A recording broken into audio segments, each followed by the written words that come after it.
What's up, everybody? Welcome to the Smoking Tire Podcast. Today's episode is, as always, brought to you by Off the Record. We love Off the Record. You love Off the Record because not a week goes by where I don't get an email from somebody talking about how Off the Record saved them a bunch of money, a bunch of headaches because they got those points off of their driving record, or I should say, they never allowed them to get there in the first place.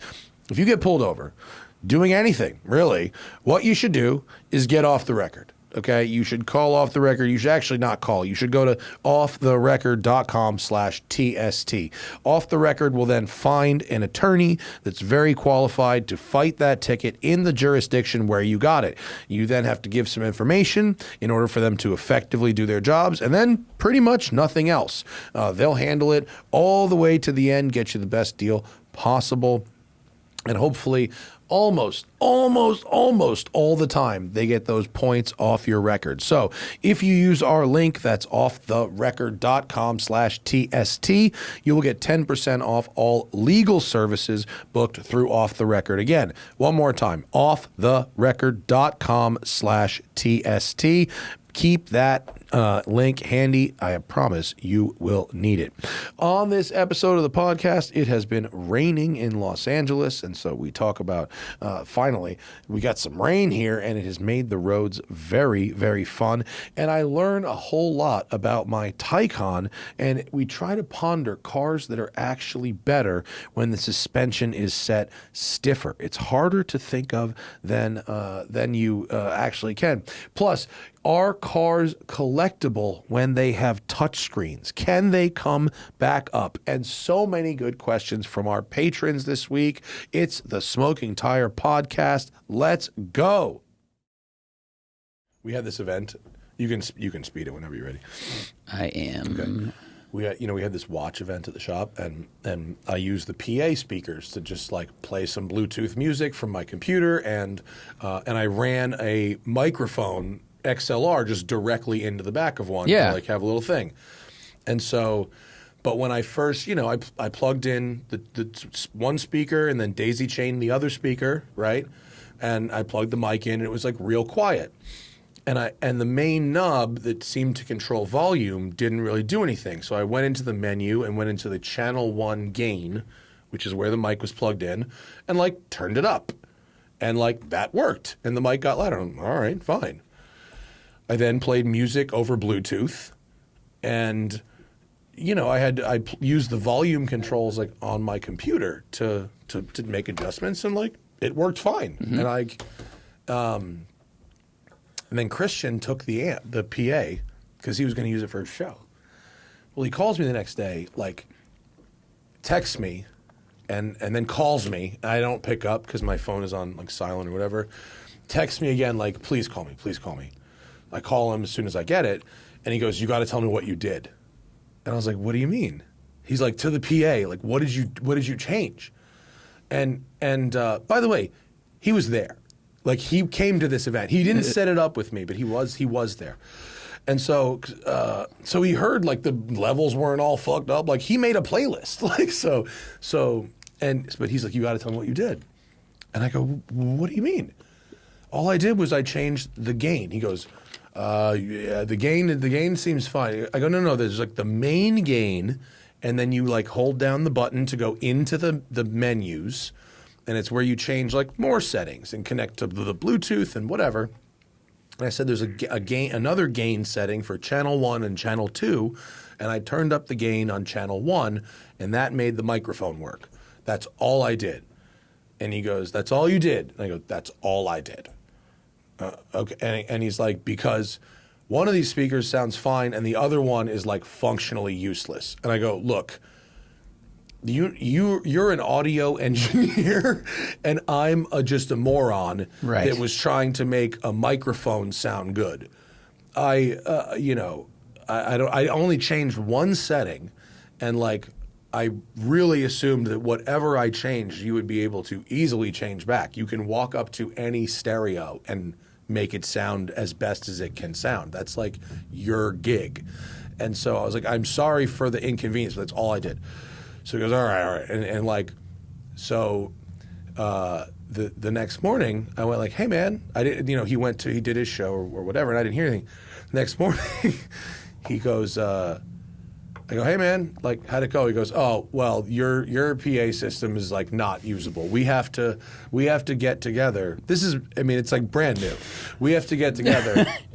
I can hear him say. And he goes, "You have to show me like what you did." Oh, he couldn't find the menu. He said he had to get a backup PA to do his show. So imagine his level of panic.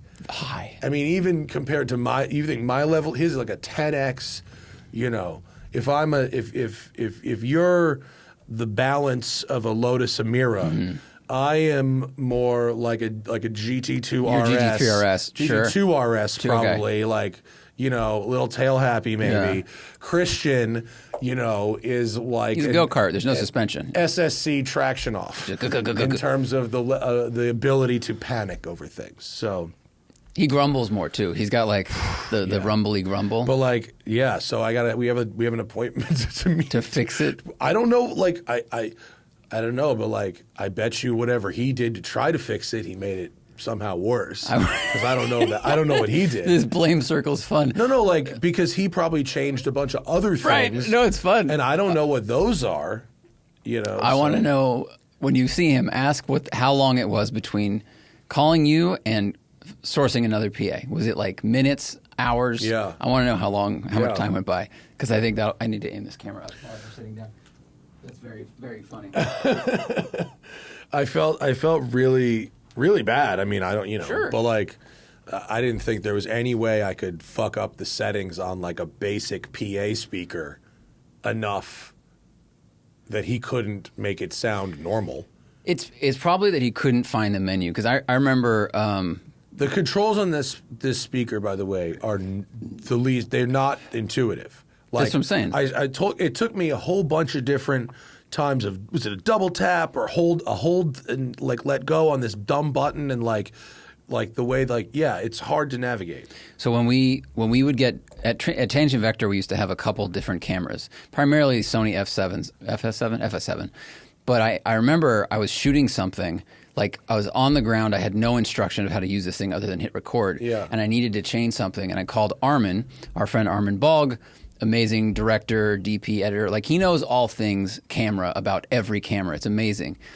And his secret is that there are websites you can go to that mirror the exact menus. And you can like it's like paper trading, or it's just running through the menus on your computer to know where things are. Mm-hmm. And he showed me that. I was like, holy crap, that's an incredible resource provided by Sony or whoever. Yeah. So you need that for the PA, so that Christian knows which knob to hold, which brings you to this hidden menu, and then you got to change the gain, the inner gain, not the outer gain. I guarantee you he didn't even find the inner gain. Yeah. How did you read the manual? Like, how'd you know how to hold this button to get to other There's things? only 3 buttons on the back of the thing, and I had got there like an hour early, so I wasn't stressed for time, and I assumed I wouldn't know what I was doing, so I gave myself like plenty of time to like fuck around with it. So when not pressed by time, Sure. I was able to like sit there and go, this isn't right. Why? There must be another menu, and like just like, where this skill comes from? You will know. Traction control. Yeah. Great point. This is a 100% traction control skill. We as monkeys have learned that pressing a button and holding it can bring you a different result than just pressing the button. Right. Or like, have you driven a GM lately? Like, there's a double tap and a triple tap and a 7 fucking tap and FRS, a tap and hold. it's a tap. Yeah, that's true. Yeah, you got to know all those things. Yeah. That's how I learned this skill. That stuff is challenging, too. I found it, it was by luck. I'm just trying different combinations that turns fucking traction control off in various cars. And there we go, But it works. Like, I was trying to help my dad do some stuff on a computer. And, he was an ER doctor for like 40 years, and they had a computer system. But if he has to do something outside that system, he's like, I don't know how to do this stuff. And it's because he didn't go to computer class, where you and I learned the basics of just moving files when you're 8 years old. And now it translates when you're 40, you still know how to move these basic functions or to turn traction off. But if you never did that shit, because all you did was type in prescriptions and, I don't know, lung assessments, then you don't know. Speaking of traction control off, it's been raining for like 4 days. Folks, support for the podcast coming in hot from DeleteMe. You guys know DeleteMe. I've been talking about them for like a year now. DeleteMe makes it quick, easy, and safe to remove your personal data online at a time when surveillance and data breaches are common enough to make everyone vulnerable. DeleteMe does all the hard work of wiping you and your family's personal information from data broker websites. DeleteMe knows your privacy is worth protecting, and so when you sign up and provide DeleteMe with exactly the information you want deleted, their experts take it from there, not just once, but in an ongoing way, sending you regular personalized privacy reports showing what they found, where they found it, and what they removed. Like I said, not a one-time service. They're always working for you, monitoring and removing the information you don't want on the internet. The New York Times Wirecutter has named DeleteMe their top pick for data removal services. I used it and it was so easy. As someone with an active online presence, privacy is important. And so when DeleteMe set me up, all I had to do was take a few minutes and go through their steps, giving them information about, where I live, my phone numbers, and places I used to live, places I used to work, family members, etc., etc. And then DeleteMe goes to work. You don't hear from them for a couple of days, and then they come back with a huge report of what they deleted, what they need you to do a little more action to delete, and then what you need to do a little more action to delete. Like sometimes you got to do some signatures and a few clicks. It's nothing difficult, but they can't automatically do everything. They just find it, and then you got to click, click, click, and then it's gone. So it's easy and it's ongoing. Take control of your data and keep your private life private by signing up for DeleteMe now at a special discount for our listeners. Get 20% off your DeleteMe plan when you go to joindeleteme.com/tire and use promo code TIRE at checkout. That's the only way to get 20% off is go to www.joindeleteme.com/tire and then enter code TIRE at checkout. That's joindeleteme.com/tire, code TIRE. And we're also coming in hot thanks to CarGurus today. Dude, CarGurus are clutch. Your car purchase is super important. I would say second only to a house, but who's buying houses these days? Big purchases don't have to come with headaches, and CarGurus makes it simple to find the right car at the right price, providing everything up front from deal ratings to real-time price changes and complete vehicle history. Your big deal should also feel like, not just feel like, but should be the best deal. It shouldn't be a game of 20 questions. Is it the right price? Is it the right choice? With CarGurus, you don't have to question yourself. They provide the most inventory with clear deal ratings and real reviews, so you can stop second guessing and actually feel confident about your decision. CarGurus will send you alerts for new listings and price drops on the cars you're looking at, so you get notified immediately and you don't miss out on the deals. And when you're ready, CarGurus connects you with dealerships you can actually trust, so the process feels clear, simple, and stress-free. CarGurus has the biggest selection out there with more than 4 million listings. That's more than any other major online automotive marketplace in the U.S., so you can find the best deal. CarGurus puts you in the driver's seat, literally and figuratively, with the tools, information, and data-driven deal ratings that lets you shop your way. It's no wonder SimilarWeb estimated traffic data shows that CarGurus is the #1 most visited car shopping site. So buy or sell your next car today with CarGurus over at CarGurus.com. That's CarGurus.com. And now back to the show. Speaking of traction control off, it's been raining for 4 days. And I turned some traction control off. I had a little bit of fun. Yeah? Yeah, it turns out the Taycan, if it's wet, you can initiate a little bit. Really? Yeah, if you go full off, you can. I forget. Is it a 4S? It's just a 4. Oh, it's a 4. It's just a 4. But it's a rear bias 4? No, I mean, yes, it is. It is a rear bias 4. If you have the right set of circumstances, you can initiate a slide in that car and get a couple of degrees of fun out of it in the wet. Nice. Yes, you can. You can do it. You can do this in the dry in a Turbo S. Sure. And also, it's fun. It's did you have any wet fun? Not. That's a gross thing to say. Sorry. Jim Norton's listening now. That's the name of his new special. It would be. No, his new special is great if you haven't heard it, by the way.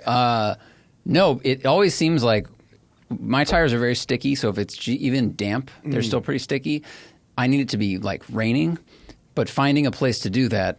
Around here, there are a lot of really bumpy, effed up roads. There are. And I need to find the good one. So occasionally, but Not this week, no. Do you want me to tell you where to do it? Yeah, but do it off the show. Okay. It's really obvious when you think about it. It's what's great about my location is it's incredibly safe, and there's strong visibility in all directions for all the reasons you would want. Is it a left turn? It is a right turn.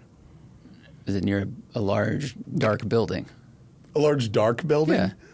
Yeah. Well, that describes so many places, dude. That describes so many places. That's true. All right. That's not a fun game for the play on the podcast. I'll just drop you a pin. Just tell me later.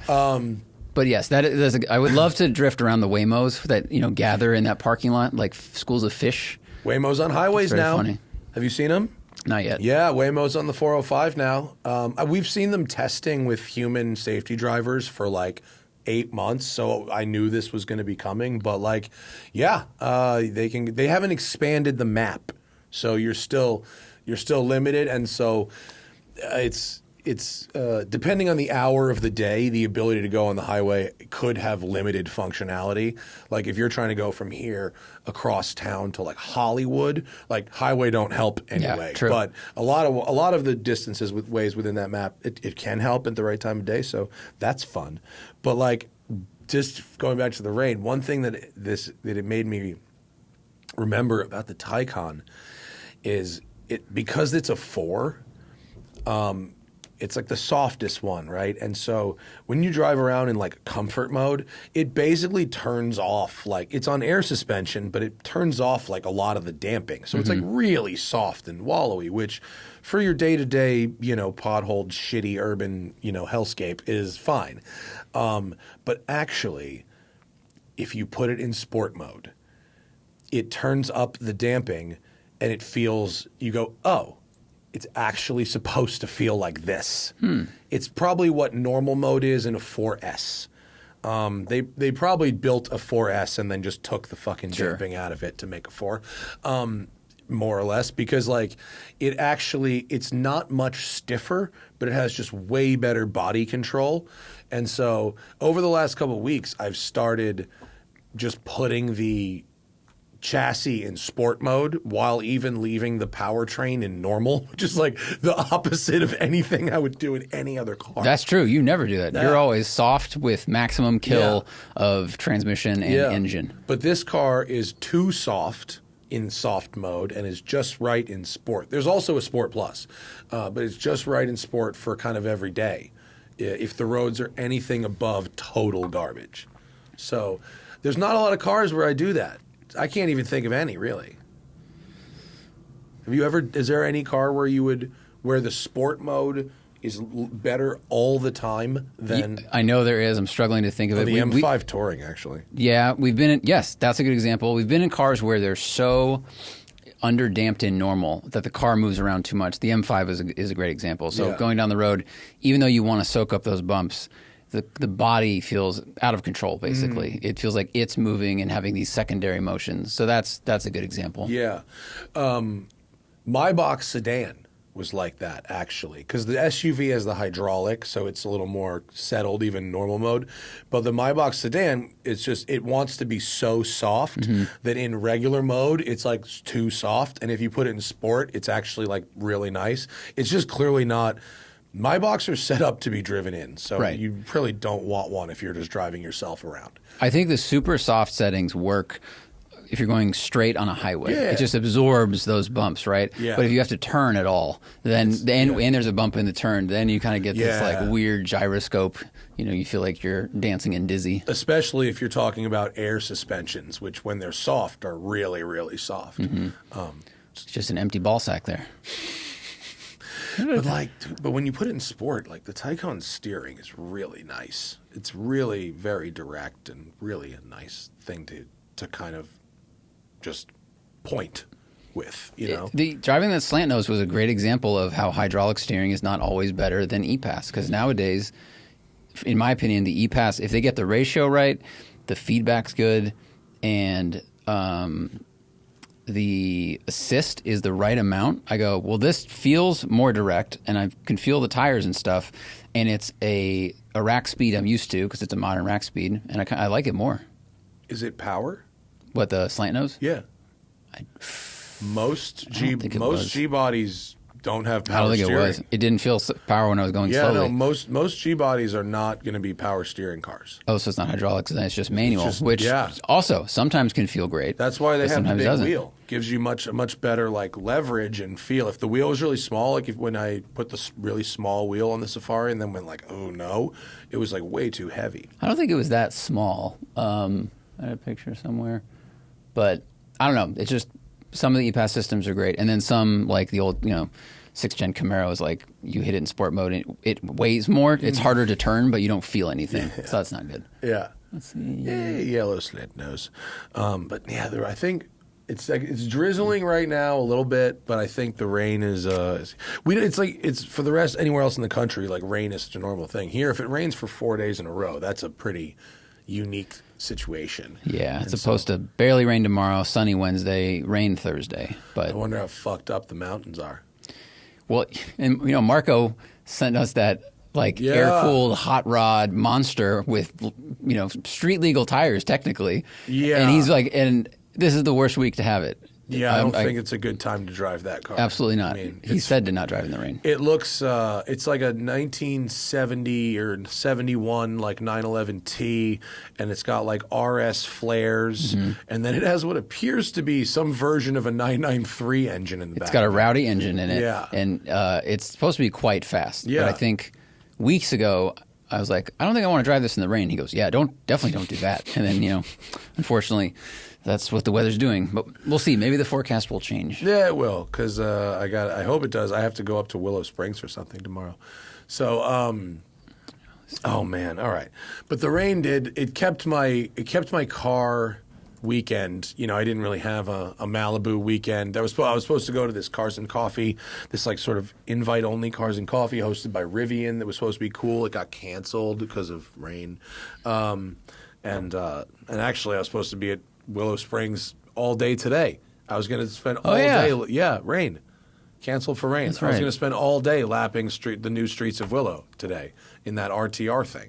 But You can do it tomorrow? well, no, because I don't.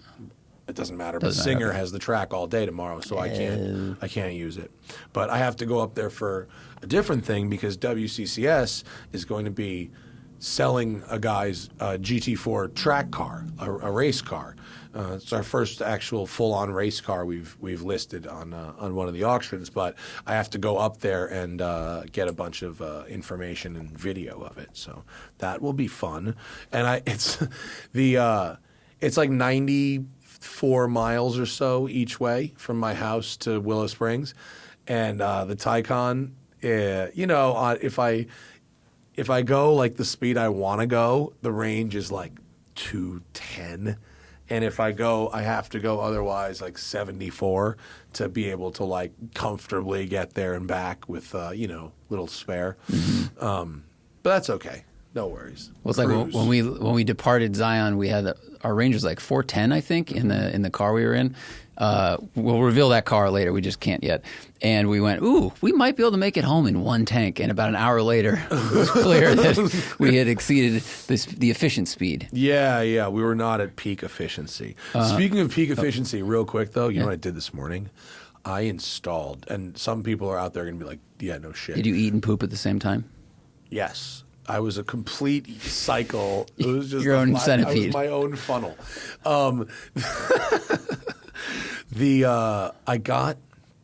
I did the rollerblade wheel mod on my Pelican case. Oh, yeah. You got to do it. Yeah. Thad insisted I do it, and I did, and it was like, $35, and I installed them in 5 minutes, and like, I will do that. Dude, so smooth, so quiet, no resistance. Does it still stand up? Correct. Yeah. Okay. Yeah. I saw a guy that did like an off-road wheel mod, but he had to put a block so that it wouldn't tip over. Oh, no, this stands Okay. up. Cool. Yeah, this Continue. stands Sorry. up. No, the diameter, the rolling diameter is the same. You might, ultimately, you might have to replace these more often. They may wear down. True. Whereas the hard plastic ones I had for 10 years. Yeah. But I got the ABIC 5 bearings. I was just going to ask you. Yeah, of course I did. It's the only name I know in bearings. Of course I did. How would I not? You kids today don't know. Dude, putting those on a skateboard or Yeah. rollerblades back in the day, you were so excited. You're like, these are going to be great. And then you start rolling, you're like, this is too fast. Yeah. You know, there's a certain age where it was terrifying. It got my friend group. It got out of hand. Because did you rollerblade ever? Yeah. You did. I skateboarded, then I rollerbladed for a few years, and for some reason decided to resist the more efficient transportation that they provide and went back to skateboarding like an ass. I rollerbladed. I played a little roller hockey when I was a kid. I was never very good at ice skating, but I was better at rollerblading than I was at ice skating. And I rollerbladed.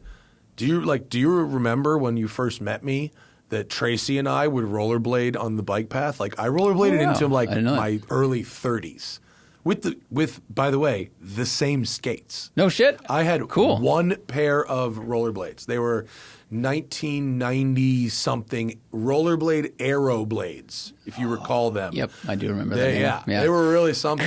And they got Most of my they got the friends- click strap. the ski boot Yeah. click straps. Yeah, 5 wheels?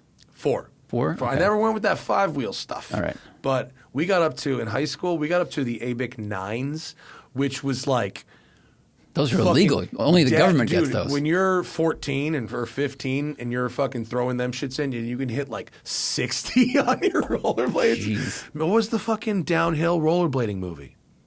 Oh, Air? Was it called Air? Yeah. Yeah. I think it was called Air. Yeah. I think it was the only rollerblading movie. There might have been one other, but that sounds right. And Seth Green was in it. Yes, that's the one. Airborne, sorry. Airborne, yes. Spelled the same way as the vitamin C supplement.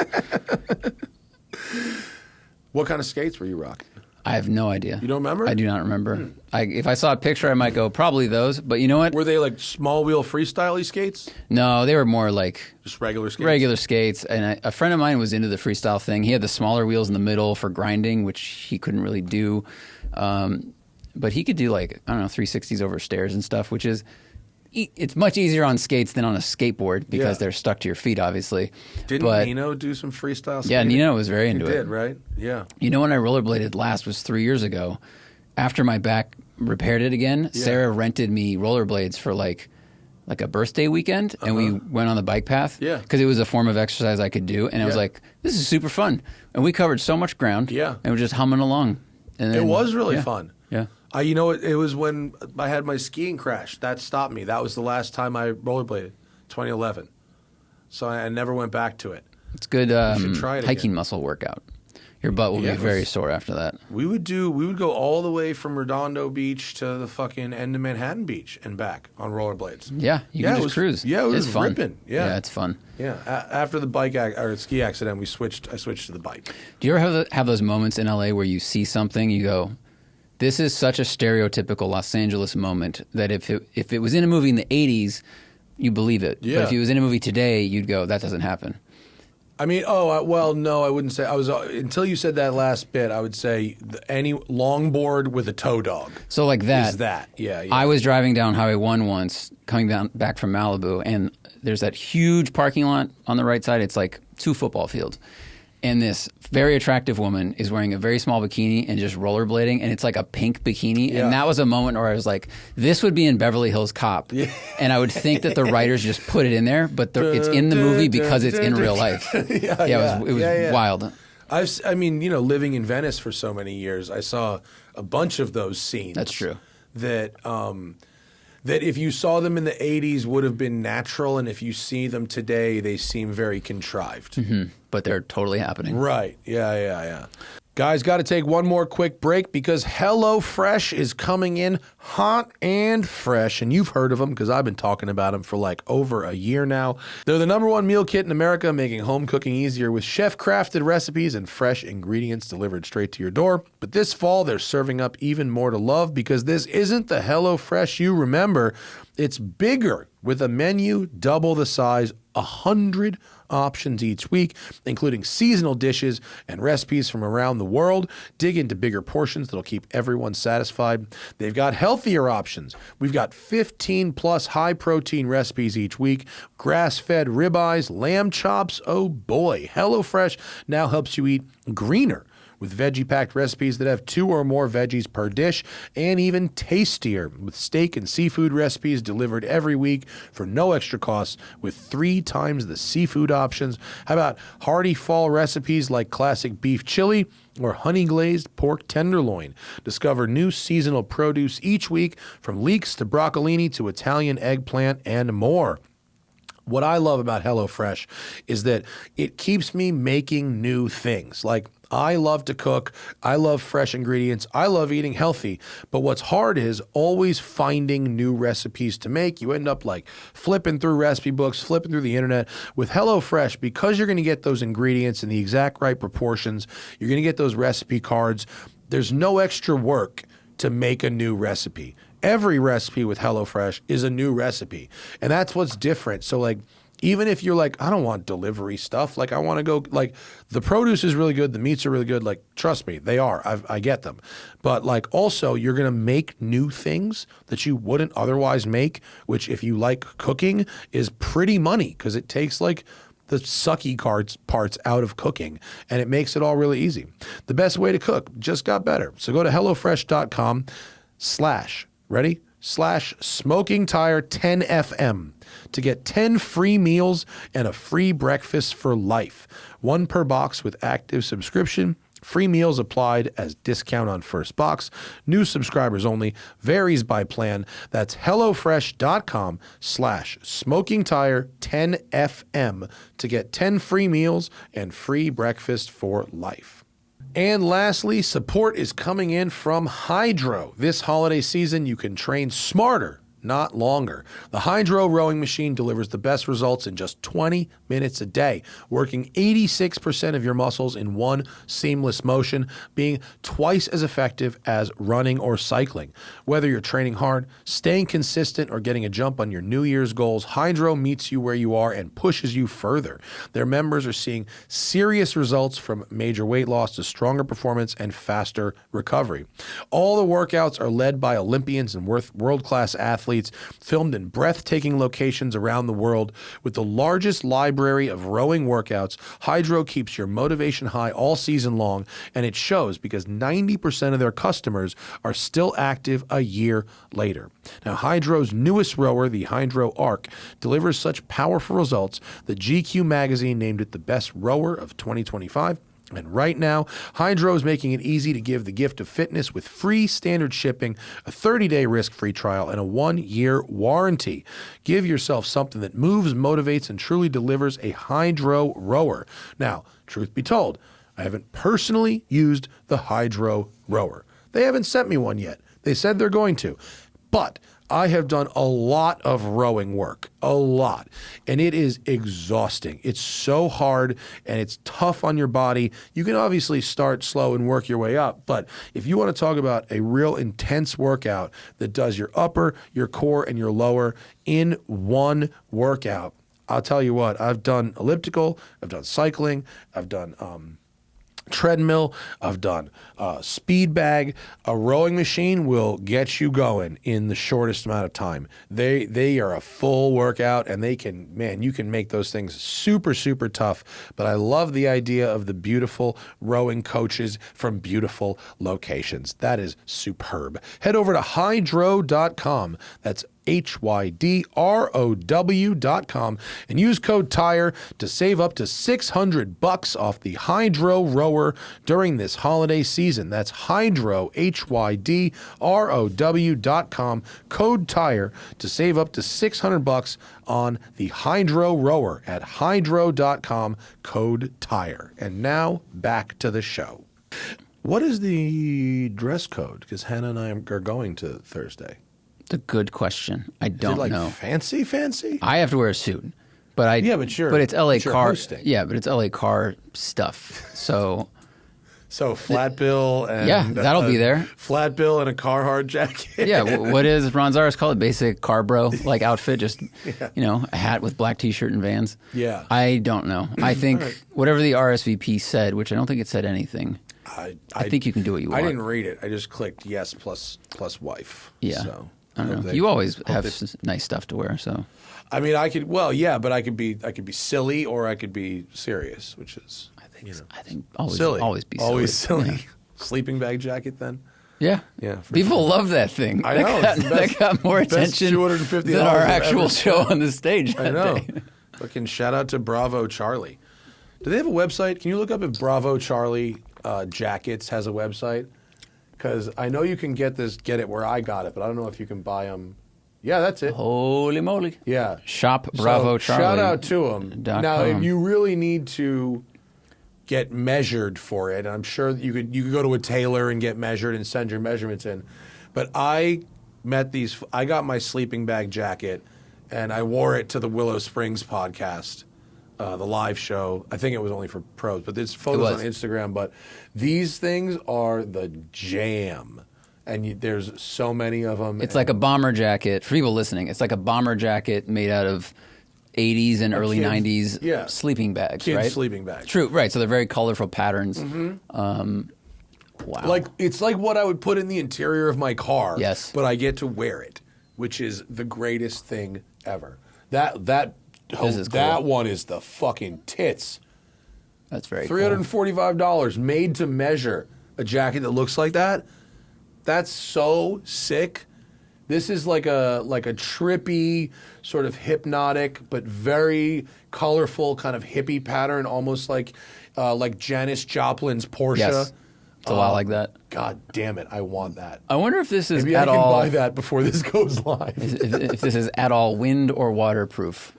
No, it's a sleeping bag, not a camping sleeping bag, like a kid's bedroom sleeping bag. Good point. Okay. Like having a sleepover sleeping bag. Yeah. So it's comfortable. Yeah, truly, it's they're very soft, but it's more like a very cool sweatshirt than it is like a weather resistant jacket. Yeah. But it's so warm. It's really like you don't wear it instead of a sweatshirt. You wear it instead of a jacket because it's warm, but you can't wear it in the rain. That's a good point. You can, but it'll get wet. Yeah, it's like a suede jacket. No, but it's like literally It'll absorb it. Indoor sleeping bag. It'll just absorb whatever. Yeah, but I love my All right, so jacket don't wear it much. on Thursday because it's going to rain and you'll be inside sweating. Yeah, no, it's not. It's probably not good for that. But for these, for like fall, winter cars and coffees, like going up to Good Vibes in the morning, that's the jacket for that. It's really nice. Because if it's nice enough to be up there in the first place. You know when you should have worn it? When we hiked Zion, Angel's Landing. I would have been very warm. I probably would have been too warm. You probably would have been too hot. Probably would have been too warm.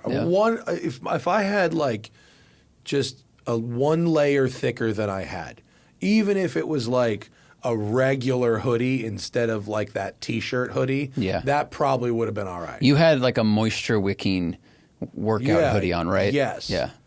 Which is good for that in some ways, but bad in other ways. Like I had like a version of what I'm wearing now as like my outermost layer for a hike that started at 45 degrees. Do you own a like very thin like running windbreaker rain jacket thing? Yes. All right. I've been wearing it. I won't buy you one for Christmas. No. I've been wearing it for the rain. It's my rainproof like. Okay.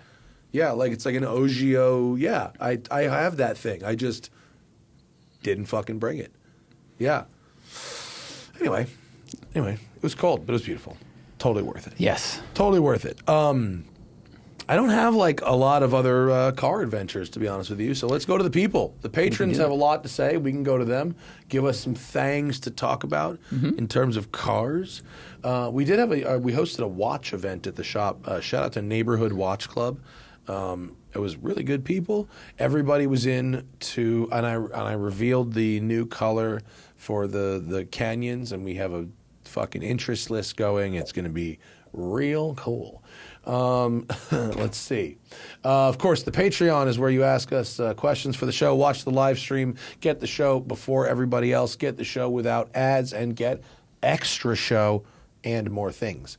Patreon.com/The Smoking Tire Podcast. Not to mention, as a patron of any level, it does make you like 1,000x more valuable financially to us. Everyone's equally valuable emotionally to us, but financially, a lot of people are like, how do we support the show?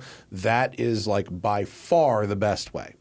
Honda Fit These Nuts is pretty fucking good. Says, what are your thoughts on... Wait. Okay. Okay, it's a two-part question. This is like the New core of Land it, Cruiser versus Lexus GX versus Defender 110. And then part B, lease, finance, straight cash. Okay.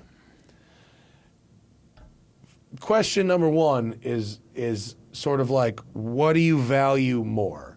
In my opinion, the Defender drives the best of those options, right?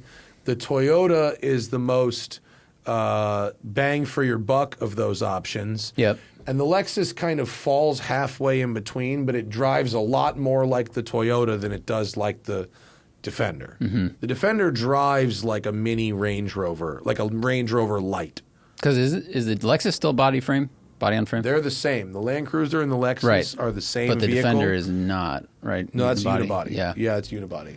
So, like, if you were going to lease, I would. This is like a fuck, marry, kill. Yeah. Is that actually what we're actually? Is that actually the question? We could play it that way. We're playing it that way. Sure, fuck, let's play it marry, that way because kill. it's a long question. This is the finance lease. This is it. This is the car version. Finance it, lease it, straight cash. Buy it, right? Right. So I say you finance the Land Cruiser. Right? Because you could keep it because that's someone who wants to keep it for a long time. Yeah. Keep that shit for a long time, past your finance, and then beyond. Right? Lease the Defender. Make it someone else's problem. Definitely a lease. 100% Oh yeah, of the time. that's the one you fuck. And straight cash on the Lexus GX because they have really good resale value. For a second I was like, why would you not just buy the Land Cruiser? But the Lexus would have. They both have great residual value. They're both super popular names. Yeah. But yeah, I guess buying the higher market one, maybe it'll hold your money a little bit better. Yeah.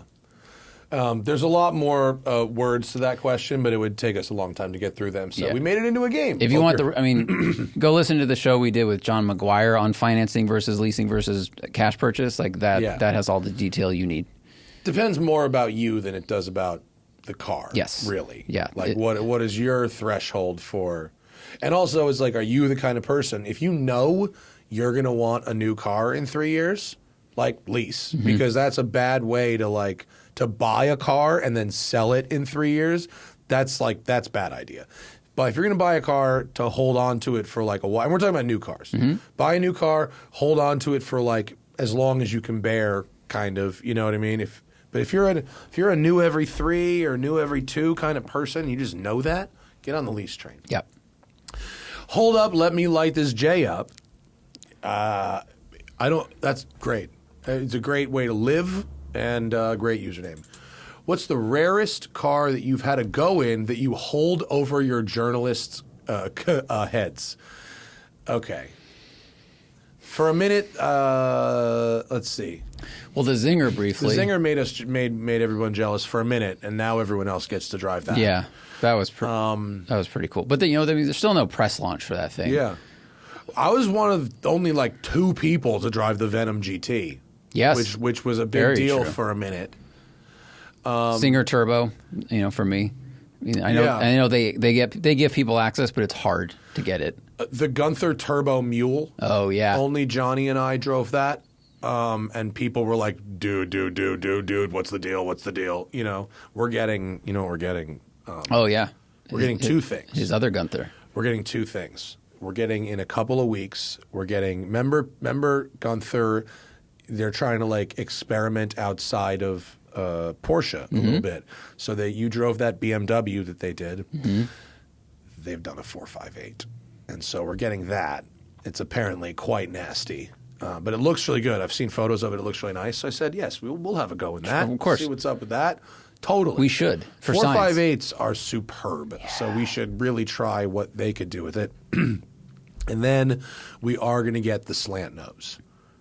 I think in January they said the slant nose is ready, and he said he said if you put E85 in it, it's over 1,000 horsepower. And I said, if you put E85 in that car, I will fucking kill you. Yeah, please don't do that. I do not want do that. Yeah. If he's going to do that, he needs to rent a runway for us. Yeah, also, I don't want reason. any part of that on the street. That sounds bad. But let's see. Was anything else? I mean, what's so funny is like journalists get to drive everything. So historical significance is what makes us like kind of like drool. So, you know, when like Chris Harris gets to go in a car that like won Le Mans. Like he just sent me a video of him like ripping a Ascari in a McLaren F1 Longtail.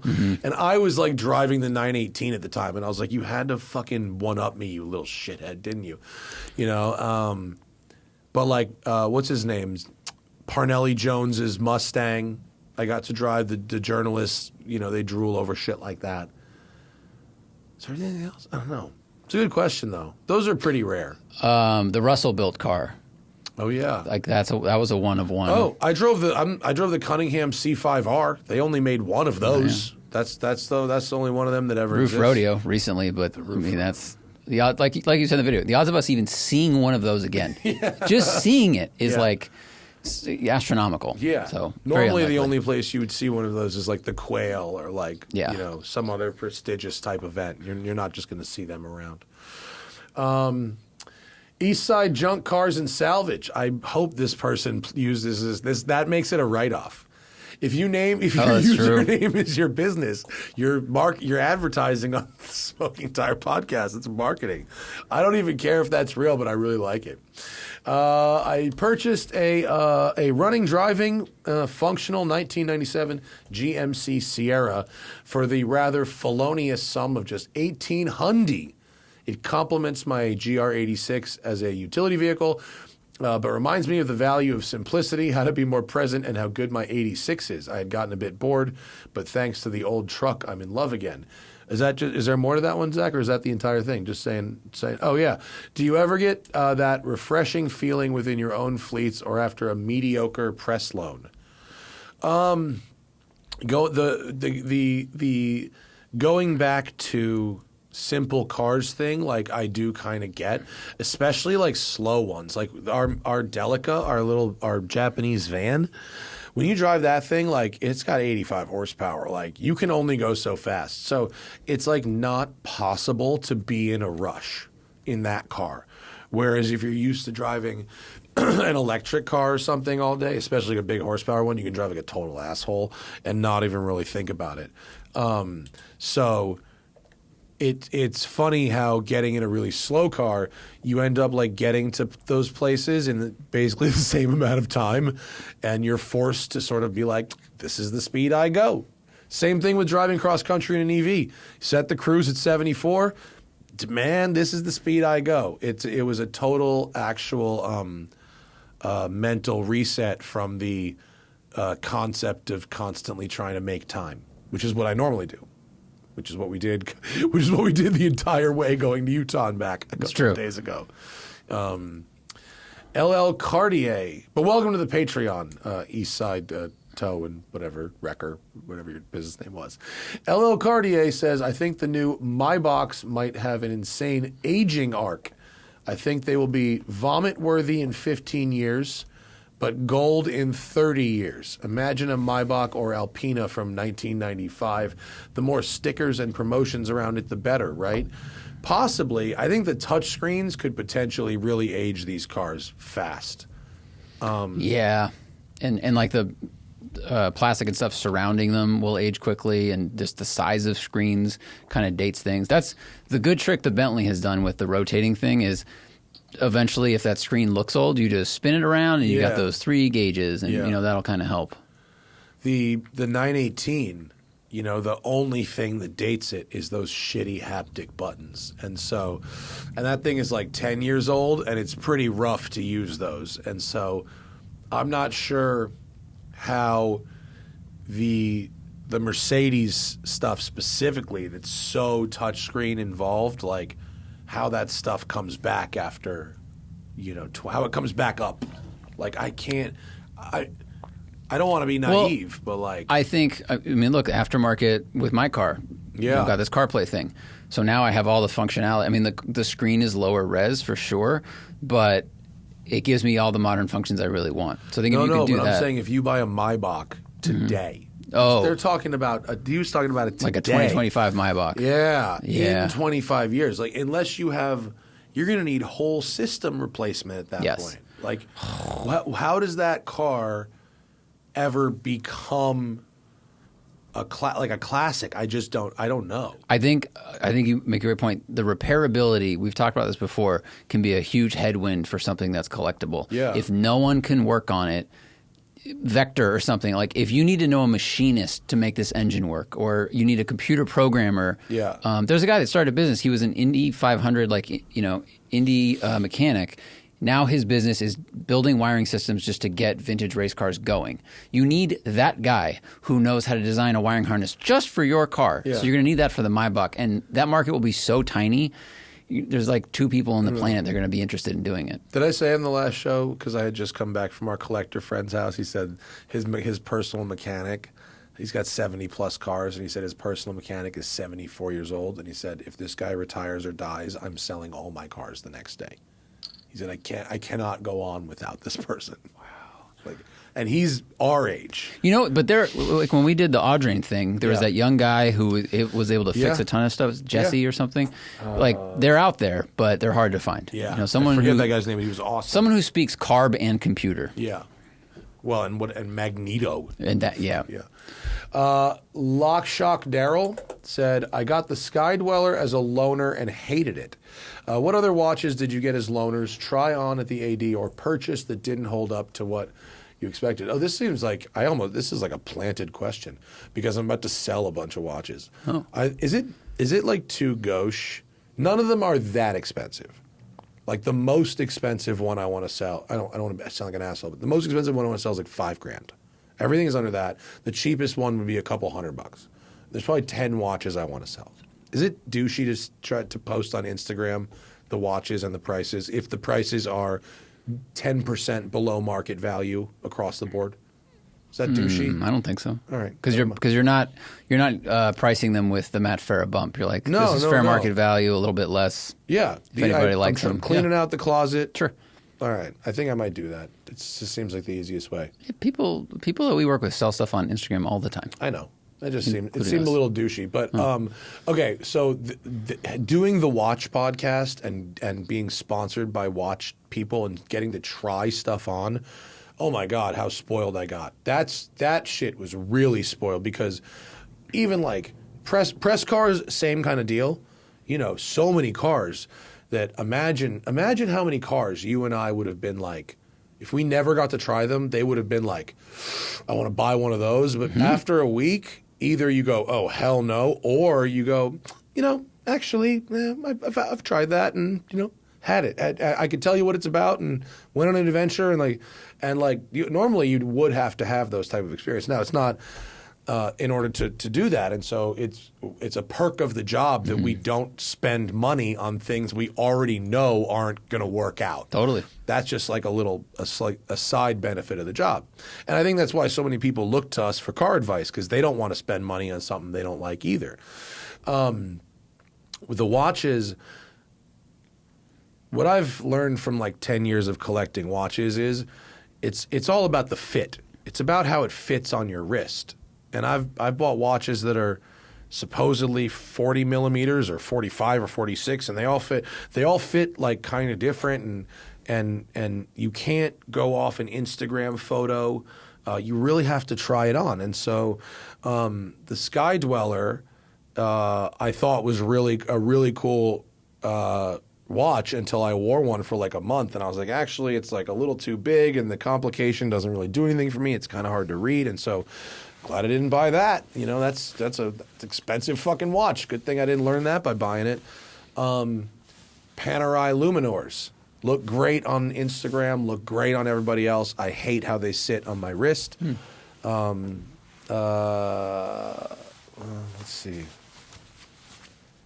On a related questions, Chappie asked, do you have a max number of nice watches before you start selling, or do you just sell them when you're bored or you don't wear them? It's the same as cars. If you don't use it, it's got to go. So the watches I'm selling, I probably haven't worn for like 5 or 6 months. So that's you. If you don't wear it for like 5 or 6 months, those like house cleaning specialists that help you declutter your shit. Yeah. Does it spark joy? Yeah. Or have you touched this in like 2 years? Have you used this? Have you worn this sweater in 2 years? Have you worn these shoes if you haven't 2 years, shit's got to go. Not for everybody. And I don't live my house that way. Obviously, you've been to my fucking house, but how many watches can you wear? And so, if I want a new watch, if I'm looking at something, we got to clean out the closet. Limited amount of space. We're not getting a bigger safe. Yeah, some people just keep expanding not their safe or whatever. I've been talking to these collectors for this article. All these folks. Once money doesn't matter anymore, if you're fortunate enough to get to that big money where it's like whatever kind of living. If you're fortunate to get there, time. Because I've been talking to people with 918s for this story I'm doing, and like everyone I know, which is admittedly is a small sample size, but like I know 4 or 5 people who own 918s, which is more than most people do.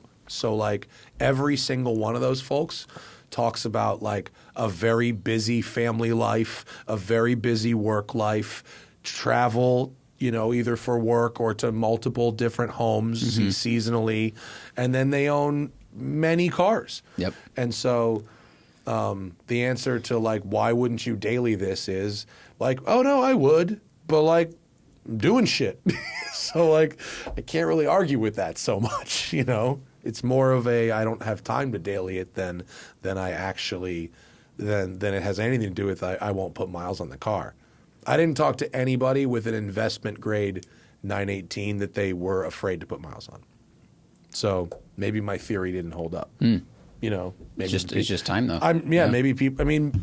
0 mile and like sub 500 mile ones do come up. So this is true for some people, but maybe not my group of friends. The nice thing about the car hobby is, assuming you have a commute or something, or like you can drop your kids off and pick them up, you can do that in your car. Whereas, if you have a dirt bike, a mountain bike, rock climbing gear, hockey gear, like all of those hobbies you drive to and then you do them. So you can't really integrate them into your daily life as much. Yeah.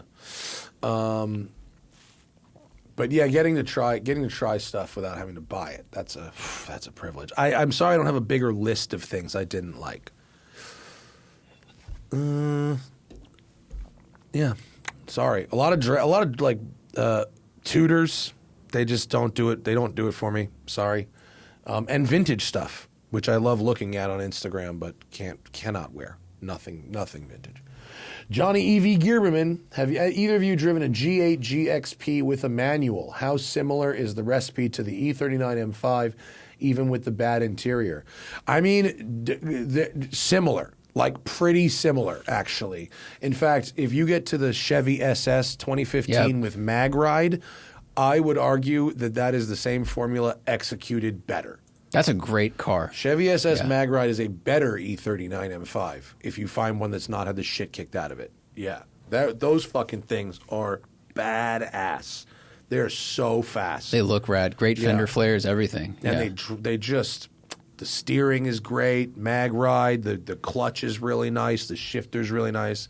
Those things rip. Chevy reliability. I mean, it's everything you want, and it's 12 years newer than an E39. Well, and what that really means in practice is a much better steering ratio. It's got a much sharper steering ratio. Oh, because it's newer. Because right. it's newer. Yeah. I thought you meant because it's a Chevy. No, but like the E39 M5 is great, but it's almost like we were talking about last show, like Boxster to NSX. It's kind of like that evolution where you've got that... in 2015, GM was making some pointy-ass cars. Yep. Yeah. The Camaro was awesome then. Yeah. And Corvette was the great, of course. The C7 was pointy. Yeah. I mean, those are quick cars, yeah. Waymo hand jobs from women, I hardly know. All right. Is a well-maintained Lexus GX or 4Runner with 200K miles worth $13,000 to $17,000? I expected to get one for around 10. Curious on your thoughts. Yes, I do think it's probably worth that. I mean, I think those are really well-made and simple vehicles. Vinny's is nice. I mean, his is a GX 470. No, his old one. Sorry, his an LX. His older one's an LX. LX 570. Oh, it's a slightly bigger one. Okay. Those are Link Land Cruisers. Yeah. But even the GX are, I think so. 13 to 7. Yeah, because people still use them as overlanding vehicles and stuff like that. And the thing about it is simple. like, look, I'm not trying to be disrespectful. The difference from 10 grand to 13 luckily is close, but I think you could put miles on that car, assuming it's been well maintained. And if you buy it with 200,000 miles and you want to sell it with 220 or 230 later, the market won't care. They'll buy it from you because those are reliable off-road vehicles and everyone loves them. Yeah, and I mean, I think people, 4Runner and Lexus off-road people, you're talking about like the kings of resale value. Yeah. I mean, I think, this person, whatever the market you're seeing is the market. Yeah. You can go on there and go, that's more than I was hoping to spend. That's a fair thing. But I think the bidding market has softened a little bit, but it's a good representation of what people are paying. Maybe you find a slightly better deal on Facebook Marketplace because it's not going to have all the hype and as many eyeballs. You could do that. maybe able to find a pretty decent like GMT 800, like a Tahoe from like what's the first year? Maybe it was 2000 or 2001 When they just started around it. Yeah, a good truck. a roundy Tahoe. I think for 17 grand you could probably find one of those with 125,000 miles on it, and it could still be in decent shape. Yeah. My guess, but I think so. I mean, I wouldn't shy away from those GMT 800. I think that's the 800. I'm pretty sure. The roundy Tahoes. Those are nice. Law and Order ripped from the bread lines. We're heading there.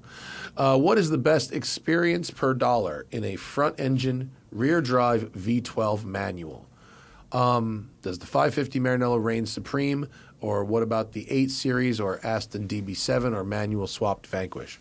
I mean, if we're talking value, a manual DB7 is cheap, and it sounds nice, and it's actually quite pretty. Yeah. I think a DB7 like GTA is a very pretty car. The convertibles, not so much, because the way the top sits on the back. But the coupes, I think, are actually very pretty. Clean, really clean design, and they've got a V12, and you can, pretty. I think pretty handsome interior. Look at this. Well, this is 31,000 mile 03. This is from 2022, but bid to 31,000. Wow. That's a V12 manual Aston Martin. Come on. That's wild. You know what I And mean? I bet that's cheaper these days. Yeah. Is there? 22 can you, is a lot can higher. you see? Look up. Go up to the top to click on that link, and let's see if there's a recent. What are DB7s going for now? So. Here's fuck. These are great deals. Look at this. Here you go. Wow. 32,000 mile, 2000 DB12 Vantage Coupe 6-speed, $44,000 It's last green. week. Looks good. Last week, the Volantes aren't worth shit. They're all starting with a 2. Yeah, they are. That's crazy. Wow. Bro. That's classy. Yeah. Dark blue, Volante. So, I mean, assuming you have, any cheap V12, you need to have an appetite for service. But that is a very pretty car, sounds very good, is a stick, I like it. I mean, here's a coupe for 32, probably higher miles because next to it there's one with 6,000 kilometers, and that was 70 grand. I feel like how do you fucking lose? That's pretty awesome. How do you buy a 20,000 mile V12 Aston Martin for 35 grand? I mean, you got to insure it, you got to keep it running, but that's money in, money out. That's pretty cool. That a V12 Aston Martin is absolutely bottomed out at $30,000. And because to get a decent 550 with a manual is going to start Dude, at a 80. 550, Yeah. a shitty 550 is 90,000, like a Yeah. really Yeah. shitty one. I mean, the one I Really drove, shitty. the center console popped out under Yeah, acceleration. yeah. It needed a little repair there, and that was priced at 70, and that was also 6 years ago. And look, there's a lot to love about 550s, but they only drive Marginally better. Okay, only marginally better than the Aston. I think the Aston's giving you it. I mean, that whole experience is shifting, sound, and Yeah. looks when you get out of it, and they Yeah. both have that. Yeah, and I mean, and look, I have a Vanquish, but a Vanquish is probably they ask for best value, and a Vanquish will give a better driving experience than a DB7, but probably 2.5x the price. One because they didn't really come manual, so you've got to either get a factory manual, which they never published how many they made. They made 100 final edition S's, right, in '06, which were available in manual. But they never said how many were actually made in manual, and it wasn't all of them. So nobody knows, or at least no one outside of Aston Martin. They're not telling.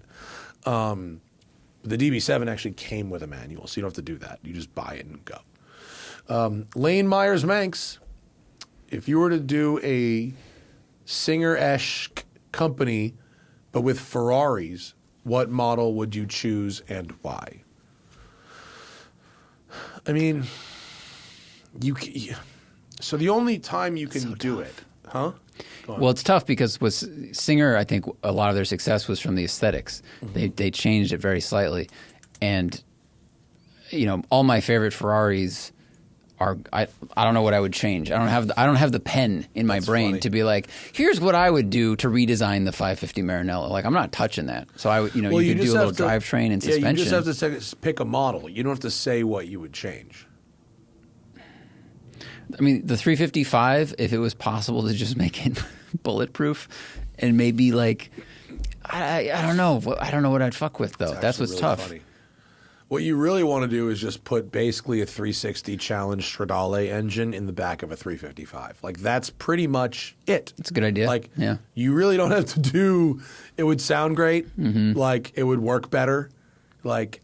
That's pretty much it. 355, but with timing chain conversion. Like timing chain conversion and not some magnesium cool seats. Valves anymore. I do like the woven leather seats in Singers. I know that a friend of ours thinks they suck in those cars, but no, the woven leather's cool. I think it's very cool. Woven leather's fucking cool. Man. And you could get rid of the gummy buttons.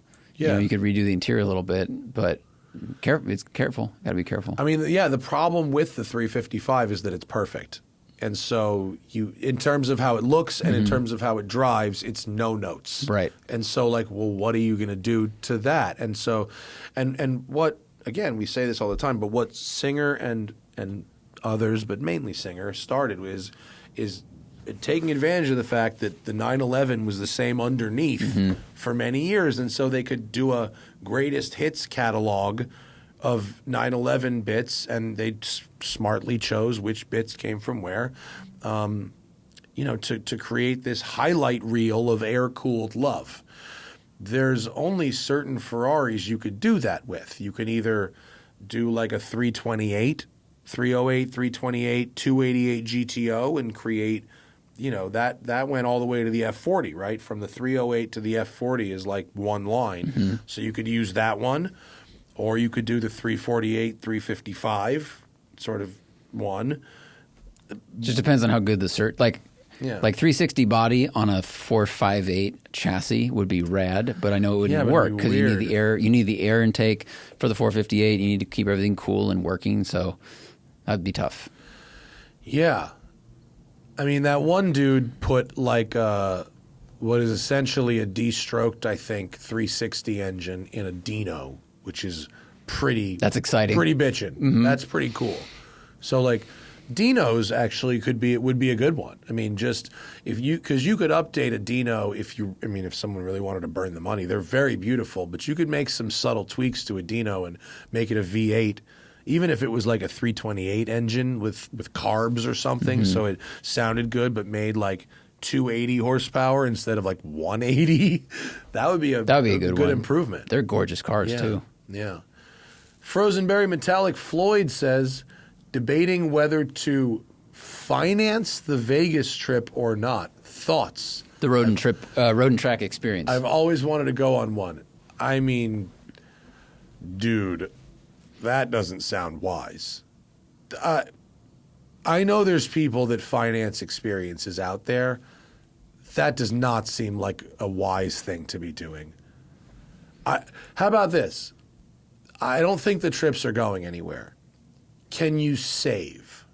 I would do that. I would because if you save and some emergency happens, you have the money. And then reward yourself for saving well by going on the trip. Yeah.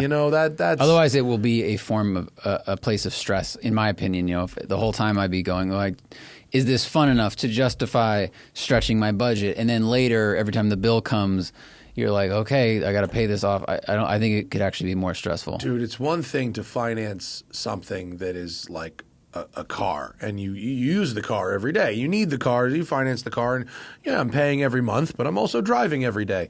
Dude, to go on a vacation and be making payments like 6 months later, oof, bro. Yeah. The vacation, even the best vacation, after 6 The memory's months, faded, after sure. 6 months, that vacation's gone. Like, I'm so glad that these trips are so appealing to you, that is an idea that comes in your head, but save, don't finance, please. You'll be happier. Yep. You'll be happier going home from the vacation, not in debt. Yes. Matt and the Giant Porsche. I like it. How do you feel about the prospect of the rumored 5-cylinder Golf R?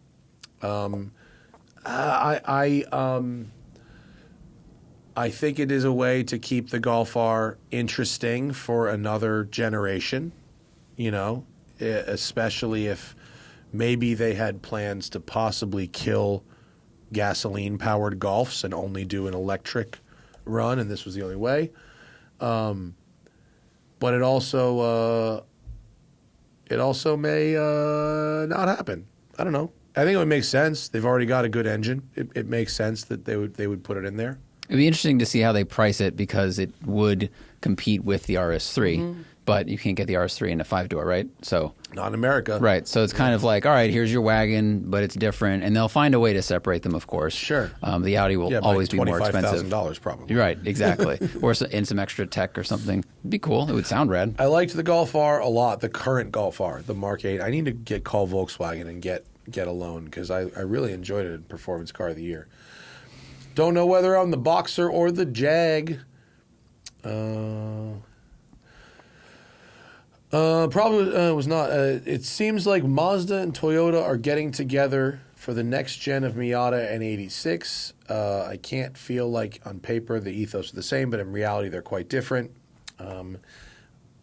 I actually, you know what? I'm gonna table this one because I haven't read anything about this. Have you read about this? No. I haven't know. I don't know anything about it. And if we have something to comment, I'll comment. But I would just be guessing, and it was a very specific question. I don't have the answer to. Performance stats commonly refer. Street Parked says performance stats so commonly refer to peak horsepower and torque. How can automakers and journalists better convey horsepower and torque as area under the curve, especially with blended ICE and electric power that result in higher power? I mean, I like to think that when I do a car review, I can't speak for anybody else. I talk about the power band, the width of the power band. Every single video, it's what is the peak torque, what is the tip in, what is the peak torque, what is the peak power, how wide is the power band, usually expressed in terms of RPM. So that's the best I can do is, does this car have a wide power band or a narrow power band? And if it's wide, then your area under the curve is good. I think it's also why a lot of magazines will do like the 5 to 60 test or actually Top Gear passing stuff. Like, how does this feel or how does it accelerate from low RPM in higher gears? Because that helps you understand the power band. But it's a hard thing to explain, and if you just quantify it, but you have to explain to the audience what that number means. But also I think you read a lot of car reviews, especially ones written by guys who are really good with dynamics. They'll say, the power builds from, 1800 RPM and it remains flat or it's peaky or it's whatever. Usually it's part of the job to find a way to describe that power band ideally.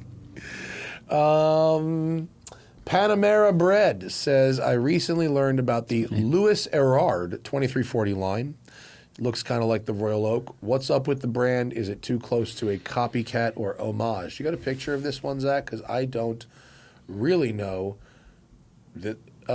Okay, so what we're looking at is what's called an integrated bracelet sport watch. I think it's a pretty nice sport watch. And I think this watch has elements.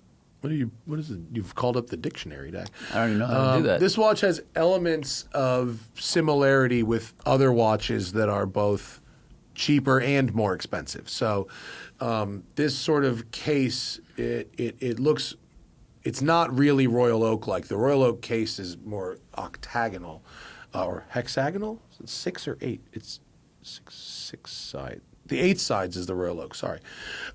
This is a round dial. It's more like the Rolex Land Dweller, what they've just done, or the old Rolex Oyster Quartz. Citizen also has a watch that has a case similar like this with an integrated bracelet. I think this is a very nice watch. I don't know a lot about Louis Erard as a brand. I imagine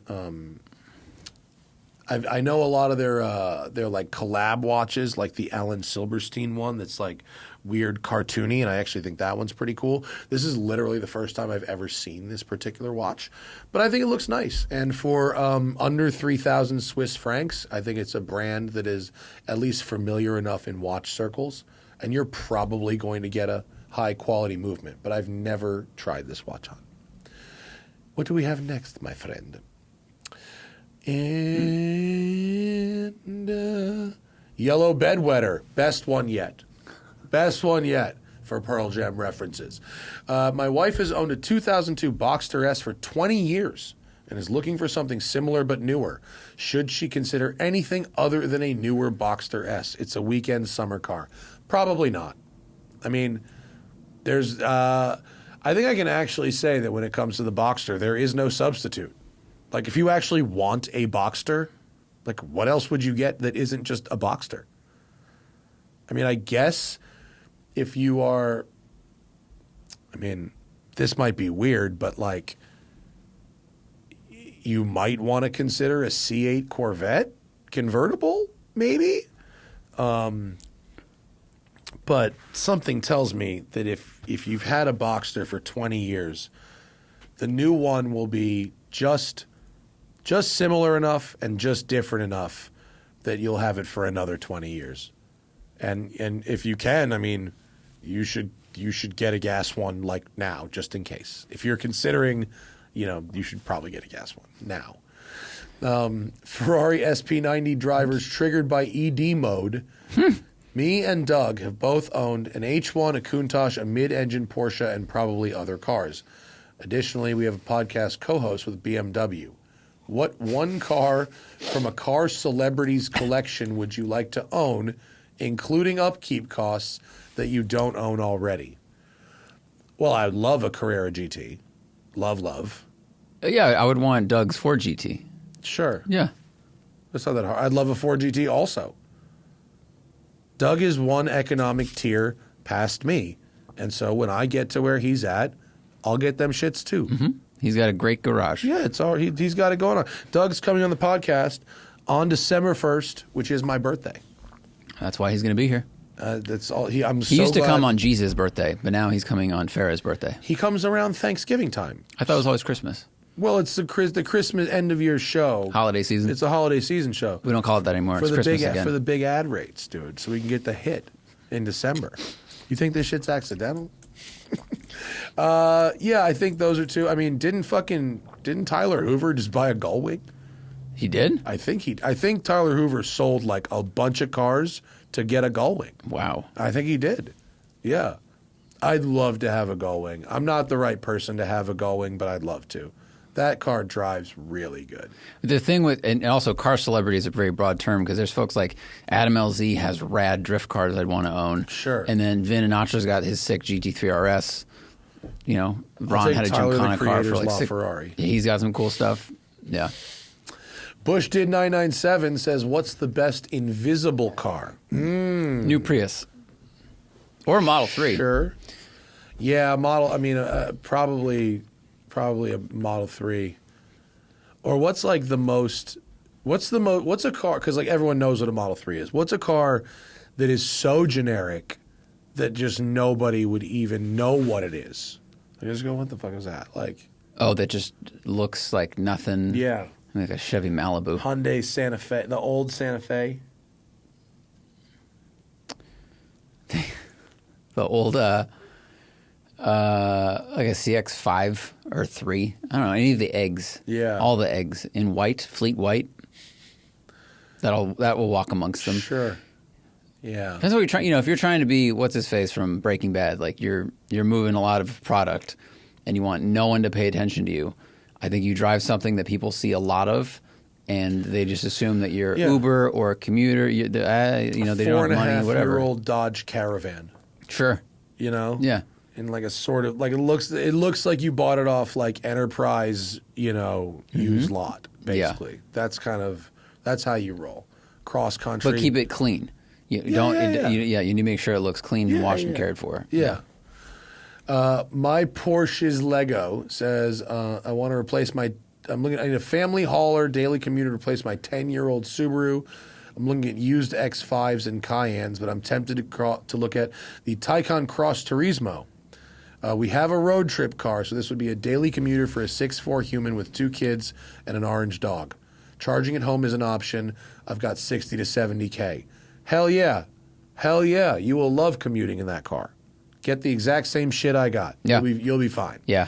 I'd rather commute in the EV than the X5 or the Cayenne any day. I think that budget will get you the car.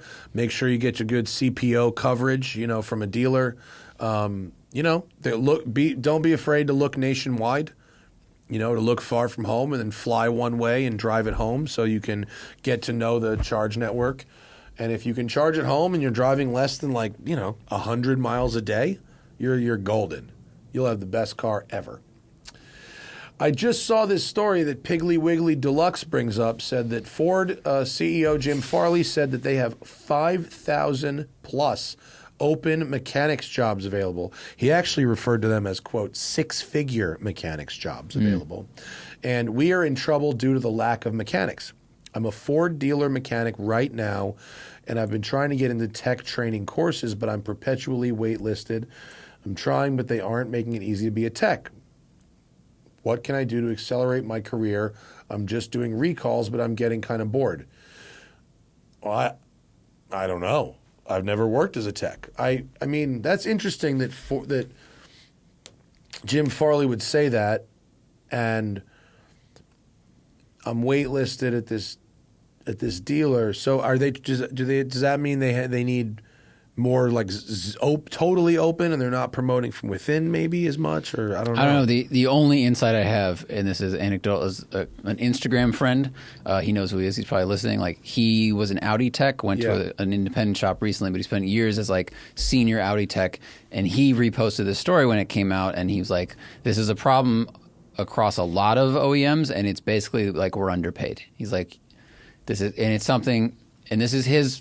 This is what he said. So I haven't looked at all the numbers, but Sure. It's a common complaint is that the head of business, whatever business that is right now, goes, nobody wants to work anymore. And it's like, right, but we're also not getting paid enough to keep up with the cost of living. Sure. So that could be part of the issue. Sure. Now, as far as the promotion goes, we don't know. Yeah. They might want to.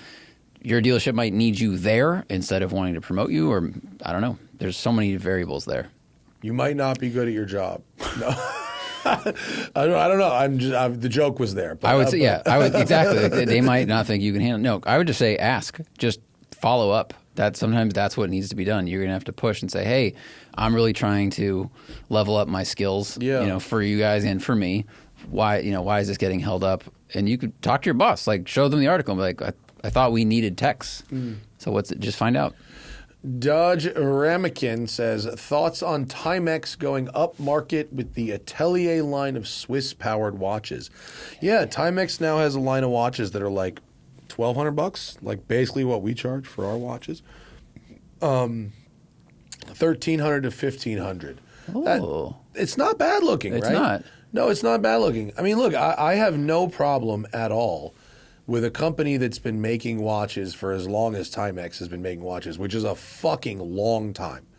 I mean, look, 170 years. Wow. Timex has been making watches. So it's not like this is a company that just makes like cheap crap. Like this is a fairly legitimate watch company. I mean, fairly. They're extremely legitimate watch company. When the generals of the North and the South needed to meet for a battle, they kept time with Timex. But so yeah, they've their watches are normally a couple $100, and they've tried to go up market here with a couple. I happen to think the GMT on the left of the screen looks pretty nice. I think it's a nice looking watch. I have not held one. I don't necessarily know what they're like to wear, and I wouldn't ever buy one that's without trying it on. If you can find a way to try it on somehow, then that sounds like probably a good way to check it out. But I'm not against this. Not at all. I think it's a nice looking watch. It's got this cool bezel to it that sort of like dives in. Yeah, it does. It angles in, like almost like the banking of a NASCAR track that goes around the glass. It's dished like a McLaren wheel. Yeah. You got the. It's pretty. I think it's a nice looking watch. I would like to see one in person. I want to see. Okay. Yeah, it looks like it's got a nice case shape. Yeah, I mean, it's got like Omega bubble to me. Yeah. You know? Oh, the dome. The dome. Yeah, the I like dome the dome. crystal. Yeah, the dome crystal is good, like a Speedmaster. Yeah. Yeah. My Speedmaster will be on within that sale. Oh, really? Yeah, because I want the new Speedmaster. Oh. That's why I'm selling everything to get the new white dial. Consolidate. Yeah, consolidate upwards. Turn 10 into 1. Yeah. Last one. Last one. Well, a couple more. we should just finish these. Okay. And then we're only at an hour 15. Oh, okay. Sweet. I used my bezel wrong. Dodge Ramekin says, recent torque-converted automatics have been lauded for their quick shifts in manual mode. Does using manual mode place more load on the transmission than driving aggressively in full automatic mode? No, it doesn't place any different load. It's the same load. I mean, I guess like if you could intentionally lug the engine in a way that maybe isn't good in a manual mode. Like if you upshifted to a gear too high and like floored it from 1500 RPM, like the car might not like that so much. And if you drive in full automatic mode, it's just going to kick it up to the lowest gear available. But like it should, if you were doing the same thing, it shouldn't, right? Maybe, I don't know. Yeah. I have no idea. But yeah, like the most of the recent modern torque converters with like paddles and stuff do a pretty good job. They do. Not always a great job. They do a better job upshifting than downshifting. That's the real thing. Yeah. Lucid Gravity Bong says, will there be a press car for the Celestique? Saw one on the road in Pittsburgh and it was mind-blowing. Maybe. Worth a call, I think probably. I feel like Jethro just drove one, so I think they're just starting to let people drive them. Yeah. Larry Centenario says, you're a cop and can pick from any cop car, from any of the normal cop cars. What do you drive? Police Charger V8. It's got the 5.7 all-wheel drive. They had them in Colorado. Yeah. That seems like the poorest man's Gymkhana vehicle for me. Yeah. I would probably go Charger as well.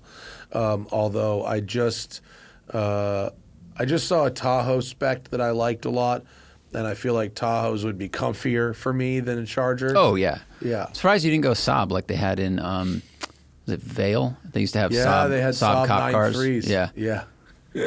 The Stig's Laotian cousin. I might have a 2011 Challenger V8 for $5,000. Wow. Was it used in a takeover? I'm tempted to have it as a knock-around car after mild refurbishing. Would this pair well with a GR Corolla? Me thinks yes. Yeah. Fucking Challenger beater? Yeah, dude. It's a comfy Grand Touring car. I mean, the chairs in that For thing are 5K, huge. you're not Grand Touring. 5K, this is a beater. Yeah, that's This true. is a beater. That seat is going to be so blown out. There's going to be like so much cigarette tar on it. None of the buttons are going to be visible anymore. There's gonna be so There's much gonna be like dip shiny spit. black plastic. Yeah, that's Dip a spit bad on the car, floorboard. But you just take the interior out and make it a fucking ripper. No doors. YOLO. Let's go. The Ghost of Woolworths. A friend of mine purchased some land north of Chico. I seem to have convinced him to construct his own dirt track to run time trials on. You are a good friend. Yep. There are no trees to hit, but I think a beater car is still the smart choice. Between a cheap Subaru WRX and a rear-wheel drive vehicle like a Mustang or Camaro, what would be more fun for this? I know a guy with a $5,000 Challenger. I would say...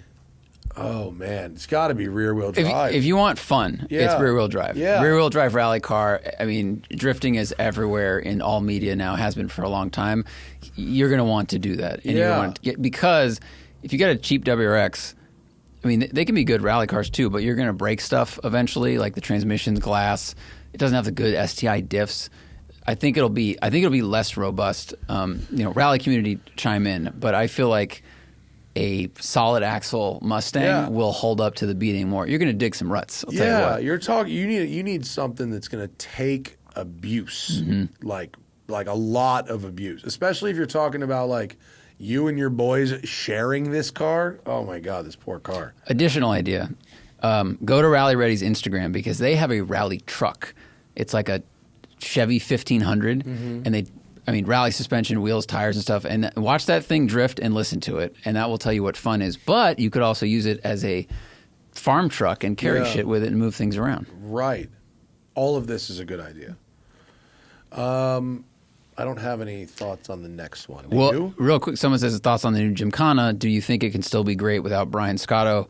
Brian Scotto was involved. I think he directed it. So is it out? It comes out in December. Oh, so okay. he was involved in it actually, and so I bet it's going to be awesome. And it's Travis, right? It's Travis driving. Okay. I don't know if there's other people involved, but Scotto put up on his Instagram like he was definitely, on the radio and calling shots. That was the last page. Old Rusty Bimmer says, "Oh, you've read. I think you've misread something. This article states Musk's EV car the Tesla is offering rentals starting at $60 a day.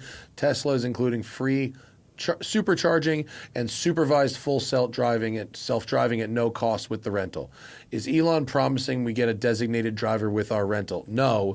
They have to call it supervised full self-driving so that no one sues them for implying the car will drive itself. Yeah, you the renter, are the supervisor. Yes. They are not providing a human for you. Yes. They also just put CarPlay in their cars after fucking 13 years of being like, RUI is better than CarPlay. We never would need CarPlay. But nobody wants a fucking Tesla now, and so they're putting CarPlay in so that any scraps of people that might been holdouts because they need CarPlay might want fucking that. Yeah. The CarPlay thing, I'm very interested to see what GM does going forward. Like they have announced over and over again, like we're ditching CarPlay, and if their system's really good and it saves the money, I get it. But we'll see. To not have CarPlay, your system has to be so good, and I will give Tesla the fucking credit that they want. That the times I've used a fucking Tesla, their system has been that good, and I've gone, you know what, this is pretty good. The map is pretty good. I like the way to use this map. I don't need to use CarPlay on this specific thing. There's been a couple things that are clunky with my phone that are better in CarPlay, but for the most part, Tesla and Rivian did the best in terms of not using CarPlay. But there's some shit that I really like on my CarPlay. And, my garage door opener is a fucking app, things like that. I need to get that. Yeah. You don't fuck with MyQ? No. I just got a new garage door installed. My apartment is mine broke. Is it a LiftMaster or something? I don't know. I'll send you a picture. MyQ is so here's the thing.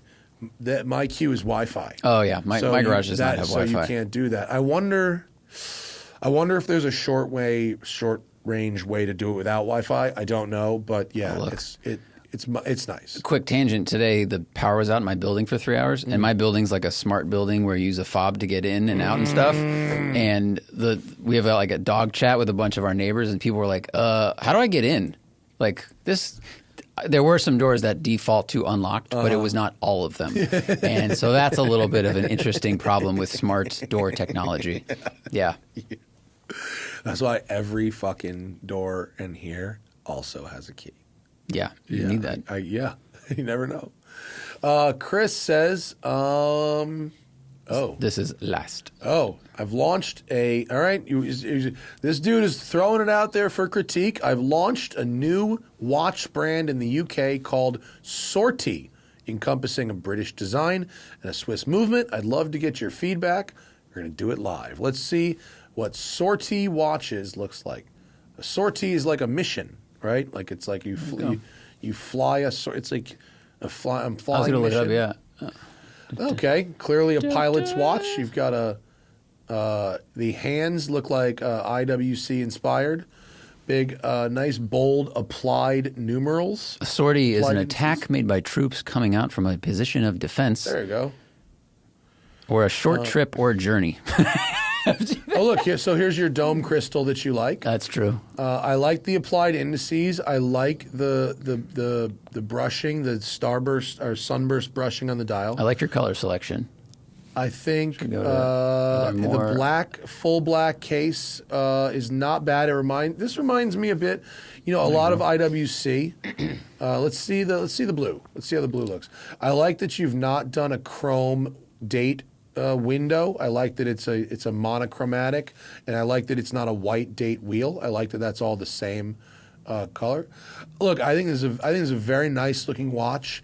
It certainly has impressions of IWC pilot watches, but not so much that I would say this is a direct homage.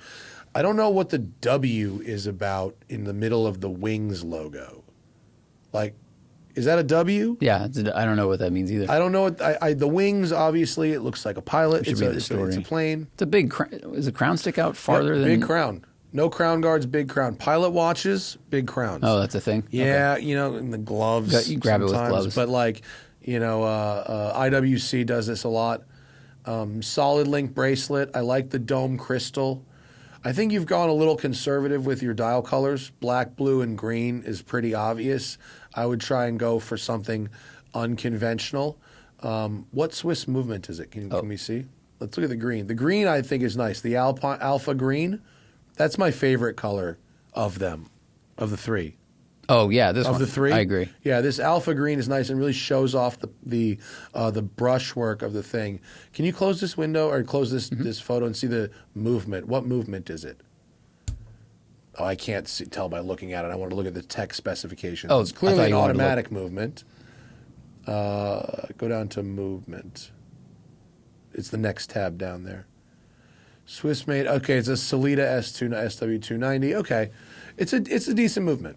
It's functional. It's reasonably good quality, but it's not. It's only 41 hours power reserve, whereas the movement we use in our watch is 68 hours power reserve. So I think the movement we use is a little nicer. But how much is this? This is like $2,000, right? Yeah. So. I would say for this price point, I'd rather have an LJP movement, although this does have small seconds and a date, so maybe those Solitas cost a little more. I like the one with the green dial, and I think you should go a little more aggressive and non-traditional with your dial colors. But I think it's a tasteful design. I like the accent colors, green and orange. Yeah. And then over here, it's blue and white and red. Yeah. So it's not all the same across them. And this black with the whatever, like aqua blue. It's pretty cool. I don't love when you do a black case with a black bracelet. When they do a black case, like IWC does have a black case pilot watch. It has a black a strap like this one has, like my Weiss has. I think it's a lot of black when you do the black bracelet. And a lot of times, not always, but a lot of times watches that are full black, they're like kind of cheapy fossil watches. Which there's nothing wrong with that if that's what the style you want. But then this will be associated with that. I think it looks down market to make your watch a full steel black. I get why they do it because it makes the face pop. And, this is their stealth black model, so that's kind of cool. Yeah. But I know what you mean. But look, in general, I think you've done a nice first pass at a watch design here. I think it's a tasteful looking watch that clearly references IWC without being getting up close to what I would call an homage. Nice job. Nice job. And your name isn't like cringy. Sortie, that's a pretty good name. I just don't get the W in between the wings. Yeah. It's got like I actually think it's better looking than what Brainpod's doing right now. But anyway, not bad. Not bad. British watchmaking. Cool. Yeah, that's all right. So thanks, guys. That's a good show. I appreciate all of you. I appreciate the patrons for asking such good questions today, and everybody else for tagging along with us. We've got what else do we have? Do we have to plug anything right now? The RTR video will be up soon. Probably Friday. I think Friday. Yeah. And then we're driving some other interesting things. I think we driving anything before Thanksgiving? I have a V90 coming. Do you? For Thanksgiving. Yeah. And maybe I'll drive the TLG car if it stops raining. It stops raining. I wanted to take it to Good Vibes Friday and bring my father-in-law, but it just seems like it'll be risky for so many reasons. Yeah, but if the roads are good enough, you could drive your car up there. That's true. You can still go. Yeah. Your car would be fun. Is your car on race tires right now? Yes, I'd go slowly. I have a new set of Redestein Hypertracks downstairs. You know what I have? If you want to go up on Friday, Rivian is sending me an R1S specifically because they have that rad tuner and the tank turn now. So the quad motor R1S does the axis spins that the G-Wagon does, and it has a much more in-depth module to fine-tune the power, the regen, the steering, the suspension. It's called the Rad Tuner, but it's like pretty in-depth of the kind of things you can change to like really fuck with the dynamics. Whoa, So, okay. They were like, we want to send you one. I was like, I've already reviewed this car. And they're like, no, but it has these two things, and we really think you should try it. So like, all right. All right. So if it's going to be shitty, we'll just take that. I will confirm with you soon. No problem. We can all go together maybe. Yeah. Let's do the super turn and scare Joey. Yeah. That's what it's for. We make it the donuts. Thanks, everybody. We love you very much. We'll see you later. Bye.